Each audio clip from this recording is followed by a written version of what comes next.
Okay, we're going to do motion in 2D again, and we are doing an example for parabolic motion. Okay, parabolic motion, but in this case, the launch angle is going to be 0, so theta is going to be 0.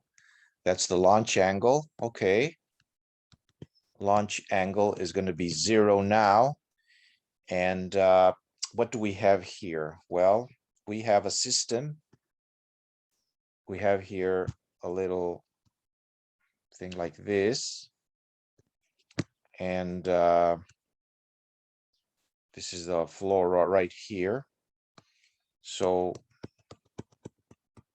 we have the floor, and we're going to launch a particle from this corner right here.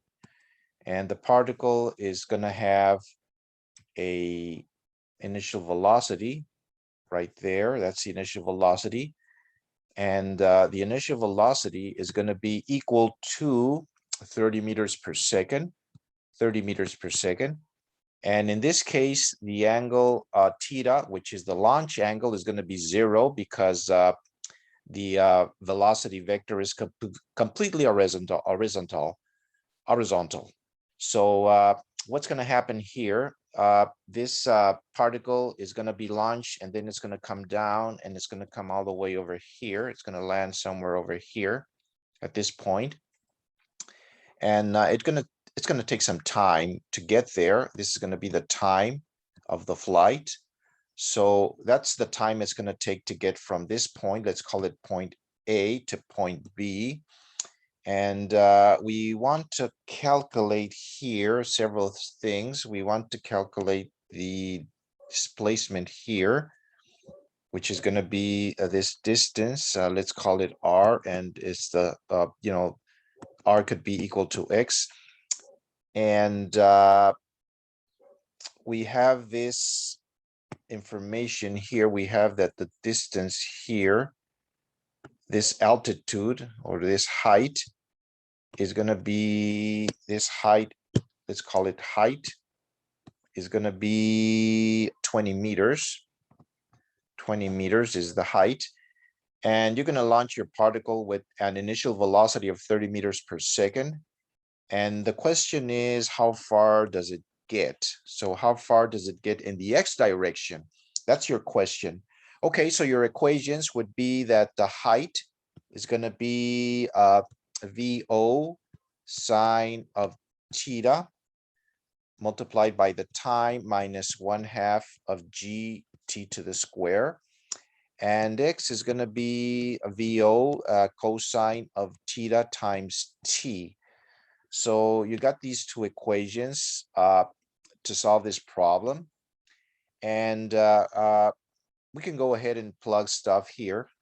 So because this is going to be your, let's say, this is going to be your reference point right here. This is the red one here. This is your reference point. As you can see, this is a negative distance. This is a positive over here.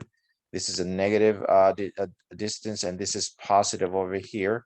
The axes are positive, positive, negative, and negative. This is going to be a negative distance or a negative axis. It's going to be the y-axis in the negative direction. So we can go ahead and plug it right here. Let's call this equation 1, equation 2. So it's going to be minus 20 meters.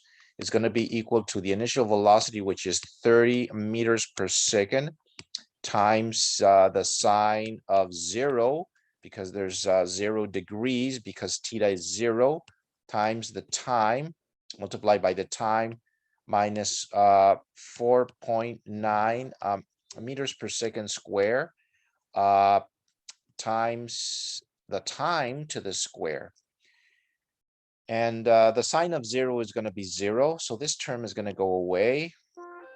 And you're going to be left with minus 20 meters equal to minus, we can approximate this 4.9 to 5. So let's do 4.9 approximately to be 5.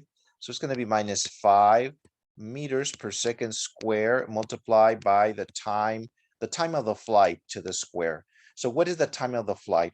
Well, the time of the flight would be the time to go from this point right here all the way under this path and all the way to point B right here. All this green path is the path of your particle, and it's going to take some time to get from point A to point B, and that time is going to be the time of flight right here, this one, the time of flight.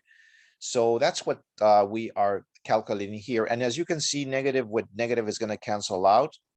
So you have 20 meters divided by 5 meters per second square, and then you got to square this, and that's going to give you your time of the flight, and that's going to be equal to the square root of 4. Meters cancel with meters, seconds go upstairs, and it's going to be second to the square. So the time of the flight is going to be 2 seconds. Okay, so that's the time it takes to go from point A to point B. And now you can plug that information to get the X in this equation over here. So X is going to be VO, which is the initial velocity, which is 30 meters per second. And you're going to multiply times the cosine of 0 because there's 0 degrees. And you already have the time. The time is 2 seconds. And X is going to be equal to 30 meters per second, multiplied by 1 because the cosine of 0 is 1, and multiplied by 2 seconds. And seconds cancel with seconds. So this is going to be 30 times 1 times 2 is going to be 60 meters. So this distance is going to be 60 meters. So you can plug it over here. Let's get this number here. It's going to be 60 meters. And remember that this is motion in 2 dimensions, and this is one case in which you have parabolic motion because your particle is moving inside a gravitational field. So here is my gravitational field, and the gravitational field is pointing all the way towards the center of the Earth right here, and it's going to be minus G. And well, you have calculated the distance, or the distance from the launch point right here from point A to point B. Okay, so that is the solution to this problem. Thank you very much, and we'll leave it here.